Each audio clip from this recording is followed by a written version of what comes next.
سب سے پہلے میں چیئرمین مجلس وحدت المسلمین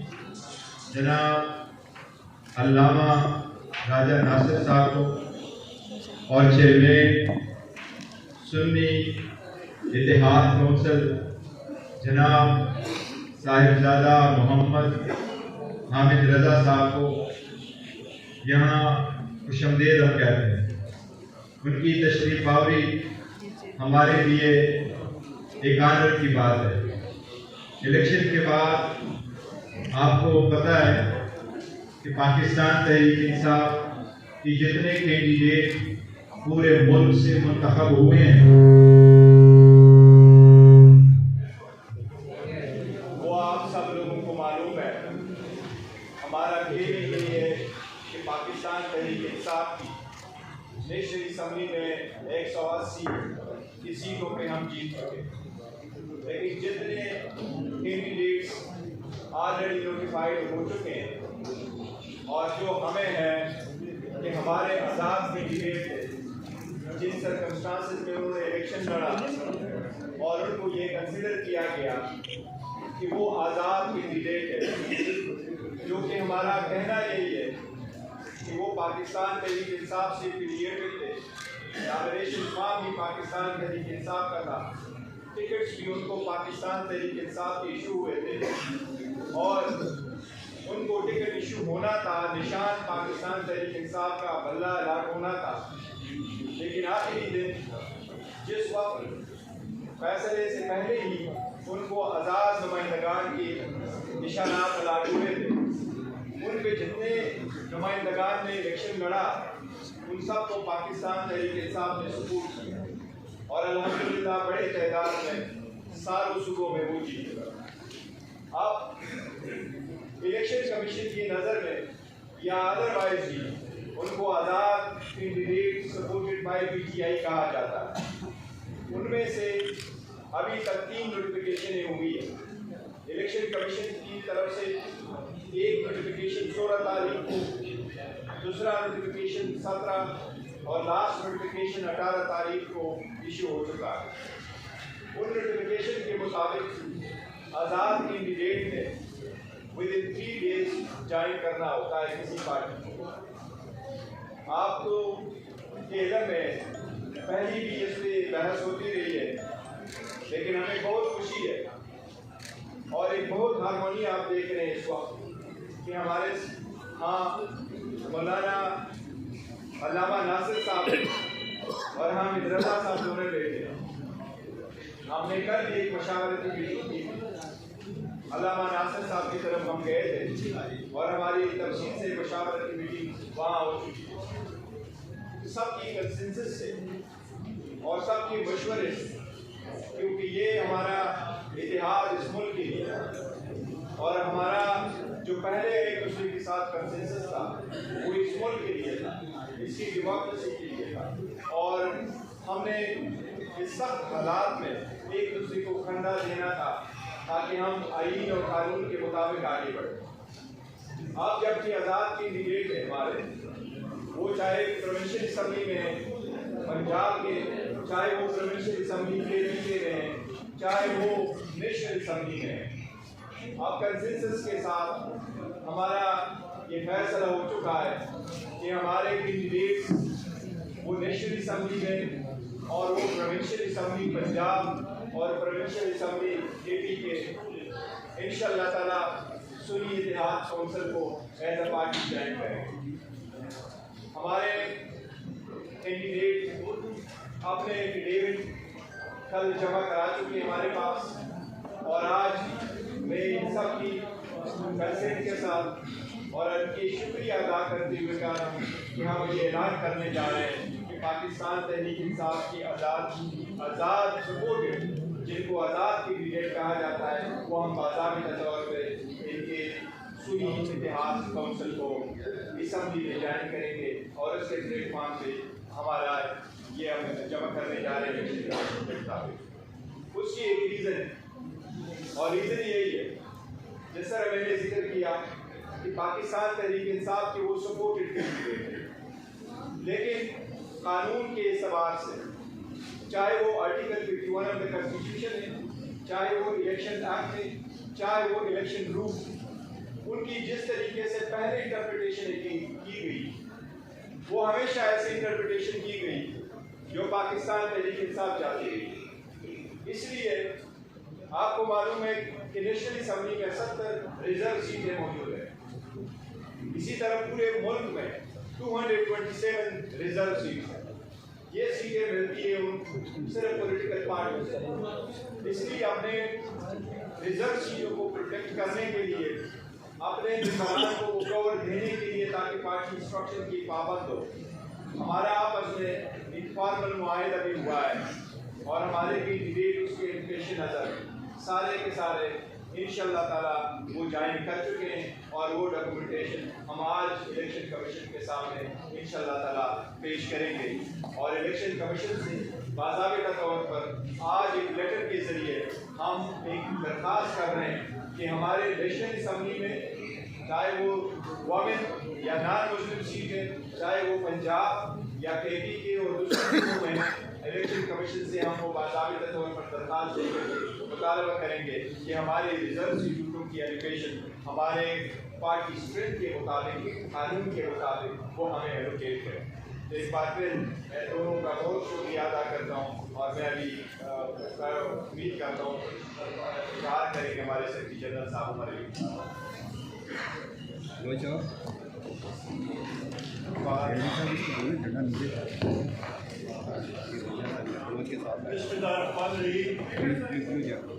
نہایت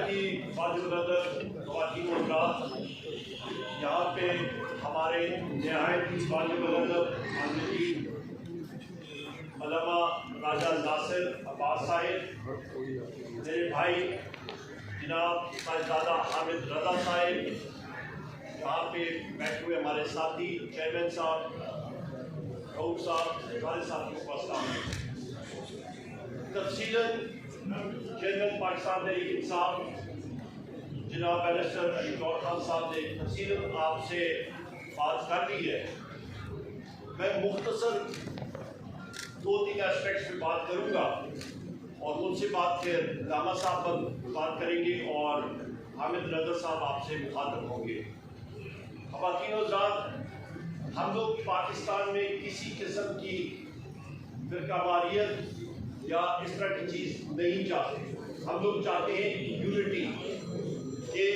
پوری قوم متحد ہو، بہتر طریقے سے چلے۔ اس کے ساتھ ساتھ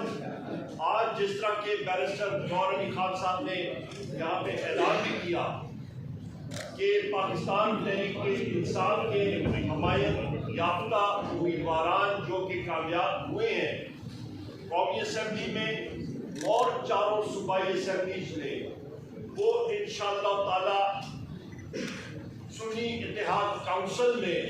شمولیت کریں گے۔ اور اس کی بنیادی وجہ یہ ہے کہ ریزرو سیٹس کا جو کوٹا ہوتا ہے وہ سیاسی پارٹی کے پلیٹ فارم سے ہوگا اور اس کے لیے انشاءاللہ تعالی ہماری جستجو ہوگی اور اس کے ساتھ ملنے سے ہماری جو اسٹرینتھ ہے، ہماری تعداد، اس میں مزید اضافہ ہوگا۔ یہاں پہ میں یہ بھی کہنا چاہوں کہ کل بھی بات ہوئی تھی، پاکستان تحریک انصاف کی جو اسٹرینتھ ہے قومی اسمبلی کے اندر وہ 180 ہے، اور جو کہ پرسوں راولپنڈی کے کمشنر چٹھا صاحب نے، لیاقت چٹھا صاحب نے ایک پورا پول جو ہے وہ عیان کیا، سامنے لائے، اس کے سامنے پتہ لگا کہ کس طرح کی الیکشن سے پہلے پری پول ریگنگ ہوتی رہی ہے، الیکشن کے دن دھاندلی ہوتی رہی ہے، اور الیکشن کے بعد جس طرح کی ٹیکنیکل دھاندلا ہوتا رہا ہے وہ بھی وہ سامنے لائے۔ اور اس چیز کی کل ہم نے ڈیمانڈ بھی کی تھی کہ ہمارے امیدواران ان کو بالفور جو فارم 45 ہے وہ موجود ہے، اس کی بنا پہ جو اصلی فارم 47 بننا چاہیے اور ان کو ریٹرن کینڈیڈیٹ ڈکلیئر کرنا چاہیے کہ وہ قومی اسمبلی اور صوبائی اسمبلیز میں جا کے اپنی حلف برداری کر سکیں۔ اس کے ساتھ ساتھ ہم نے یہ بھی بات کہی تھی کہ ایم کیو ایم نے پاکستان تحریک انصاف کے مینڈیٹ پہ سندھ اور بالخصوص حیدرآباد اور کراچی پہ ڈاکہ ڈالا ہے، حملہ کیا ہے۔ پشاور کی 7-8 سیٹیں ہماری جو ہے وہاں پہ ڈیپٹی کمشنر پشاور اور ان کے اہلکاران اور پولیس کے افسران وہ بھی ملوث ہیں اس دھاندلی میں۔ اسی طرح میریٹ ہوٹل میں ہمارے 80 سے زیادہ وہ ساتھی جن کو دھاندلی کے ذریعے ان کے فارم 47 تبدیل کیے گئے، انہوں نے اپنے شواہد سامنے رکھے۔ اس کو امیڈیٹ بل کو ریورس کرنا چاہیے اور ان کو ریٹرن کینڈیڈیٹ ڈکلیئر کرنا چاہیے۔ آخری 2-4 پوائنٹس کہ اس عمل کے بعد انشاءاللہ تعالی حکومت صوبوں میں اور قومی سطح پہ نیشنل اسمبلی میں پاکستان تحریک انصاف کے ہمارے جو کینڈیڈیٹس آئے ہیں اور اس کے بعد وہ سنی اتحاد کونسل میں جائیں گے، ہماری ہی پارٹی انشاءاللہ تعالی حکومتیں بنائے گی اور سب سے پہلا کام ہوگا کہ ہمارے دلوں پہ راج کرنے والے وزیر اعظم عمران خان صاحب، بشرا بی بی کی رہائی، اس کے ساتھ ساتھ شاہ محمود قریشی صاحب، چودھری پرویز الہی صاحب، ہماری خواتین جو اس وقت پابند سلاسل ہیں، ہماری سینئر خواتین ممبران، ان کی فوراً پابند سلاسل سے رہائی، اور ہمارے جو مرد حضرات ہیں، سینئر لیڈرشپ ہے جو پابند سلاسل ہے، ان کی رہائی، اور سب سے اہم ہمارے سروں کے تاج، ہمارے وہ ورکرز جنہوں نے عمران خان صاحب اور پاکستان تحریک انصاف کے نظریے کے اوپر حقیقی آزادی کے لیے قربانیاں دیں اور جن پہ احتجاج ہے اور وہ پابند سلاسل ہیں، ان کی فل اور رہائی، اس کے لیے ہمارا یہ ہدف ہوگا، اس پہ ہم لوگ کام کریں انشاءاللہ تعالی۔ خواتین و حضرات، میں نے یہ باتیں آپ کے سامنے پیش کی اور اس کے بعد میں نہایت ہی معذرت جناب علامہ راجہ ناصر عباس صاحب سے گزارش کروں گا کہ وہ آپ سے مخاطب ہوں، اور میں یہاں پہ یہ بھی کہہ کر چلوں کہ ہماری MWM مجلس وحدت المسلمین، انہوں نے جتنی سپورٹ کی ہے عمران خان صاحب کے لیے، پاکستان تحریک انصاف کے لیے، میرے پاس وہ شکریہ کے الفاظ نہیں ہیں۔ ہر جگہ پہ علامہ صاحب کہتے ہیں کہ انسان کے لیے ایک اسٹریٹجک تھنکنگ ہونی چاہیے۔ یہاں پہ میں علامہ صاحب آپ کا تہ دل سے پاکستان تحریک انصاف کے ہر ایک ورکر کی طرف سے آپ کا، آپ کی ٹیم کا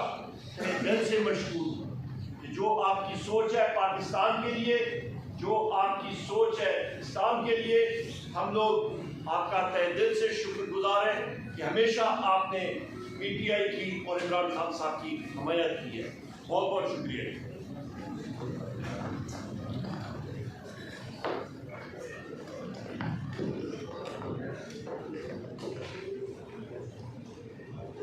بسم اللہ الرحمن الرحیم۔ اللہ تعالیٰ کا ارشاد ہے کہ انما یوفی الصابرون اجرهم بغیر حساب۔ خدا تعالیٰ ڈٹ جانے والوں کو، صبر کرنے والوں کو جو اجر دے گا وہ بغیر حساب۔ پاکستان کی تاریخ میں PTI کے ورکرز نے، لیڈرشپ نے صبر کرنے کی، مقاومت کرنے کی، ڈٹ جانے کی تاریخ رقم کی، اور یہ سلسلہ بھی لگ جاری ہے۔ آپ سب جانتے ہیں کہ کس طرح سے حکومت کو گرایا گیا عالمی ایجنڈے کے تحت، اور ان کے داخل میں جو گھس بیٹھے تھے انہوں نے سہولت کاری کی اور ایک اسٹیبل گورنمنٹ کو گرا کر پورے ملک کو بحران کا شکار کیا اور ظلم و ستم کی انتہا کی۔ تمام غیر قانونی اور غیر قانونی غیر آئینی اقدامات کیے گئے اور کرنے کیے گئے کہ لوگوں کو ڈرا دے، خوفزدہ کر دے، مایوس کر دے، اور اس طرح سے ان کا جو ایپیسوڈ ہے وہ کامیاب ہو جائے۔ ان کی مس کیلکولیشن تھی، انہوں نے PTI کی لیڈرشپ کو نہیں پہچانا تھا، عوام کو نہیں پہچانا تھا، جس کے نتیجے میں ان کا ہر قدم انہیں دلدل میں لے کے جاتا گیا۔ وہ ساتھ ساتھ پاکستان کو بھی ڈبونے کی پوری کوشش کرتے رہے. انتظار تھا الیکشن کا، غیر آئینی طور پر الیکشن کو ڈیلے کیا گیا، غیر قانونی طور پر الیکشن کو ڈیلے کیا گیا. اور جب منعقد کرنے کا وقت آیا آپ دیکھیں کتنے بے ڈھنگے انداز سے، کتنے غیر قانونی غیر آئینی طریقے سے الیکشن کو انہوں نے منعقد کیا. آپ جانتے ہیں کہ لیڈرشپ کو پریشر ڈالا، جعلی پرچے کاٹے گئے، عورتوں کو بند کیا گیا، جوانوں کو بند کیا، 10-12 ہزار جوان پریشر ڈالے گئے، لوگوں کو ڈرایا گیا، دھمکایا گیا، کینڈیڈیٹس کو اٹھایا گیا تاکہ لوگ ڈر گئے، خوفزدہ ہو گئے. لیڈرشپ کو جیل میں ڈال دیا گیا، کیسز جعلی بنائے گئے، اور اس کے بعد تاکہ مایوس ہو جائیں جیلوں میں ڈالا گیا، سزائیں دینا شروع کر دی، اور اسی طرح سے نشان چھین لیا. آزاد امیدواروں کو بھی ڈرایا گیا، دھمکایا گیا تاکہ کئی نشان ہوں گے، لوگ دھوکہ کھا جائیں گے، نا امید ہو جائیں گے، نہیں آئیں گے. لیکن لوگوں نے ان کی اسٹریٹجی کو کہ کم سے کم لوگ شریک ہوں، مایوس ہو جائیں. عوام الیکشن میں بھرپور طریقے سے شرکت کر کے ان کو ناکام بنایا، نامراد بنایا. اور پھر آپ کو پتا ہے کہ 8 کے بعد جو رات آئی وہ دھاندلی کی رات تھی. یعنی لوگوں نے 8 کو جو ووٹ ڈالے تھے وہ، اور جو پھر رات 12 بجے کے بعد ووٹ ڈالے گئے وہ اس لیے ڈالے گئے تھے تاکہ لوگوں کے مینڈیٹ کو بلڈوز کیا جائے، چوری کیا جائے. یہ غیر آئینی اقدام ہے، غیر قانونی اقدام ہے، اور یہ کرنے والے آج بھی تو کل جواب دہ ہوں گے، اس سے پوچھا جائے گا. عوام جانتے ہیں، بچہ جانتا ہے، چند سال کا جو باشعور بچہ ہے وہ بھی جانتا ہے کہ دھاندلی ہوئی ہے، اس سے پوچھے، وہ بھی نام جانتا ہے سب کے، کس نے کی ہے، واضح سب کے سامنے. اگر لوگ اپنے جو ڈومین سے باہر نکلیں گے، جو اپنی ذمہ داری سے باہر نکلیں گے، تو پھر الیکشن جو ہوا ہے، عموماً الیکشن کس لیے ہوتے ہیں؟ بحران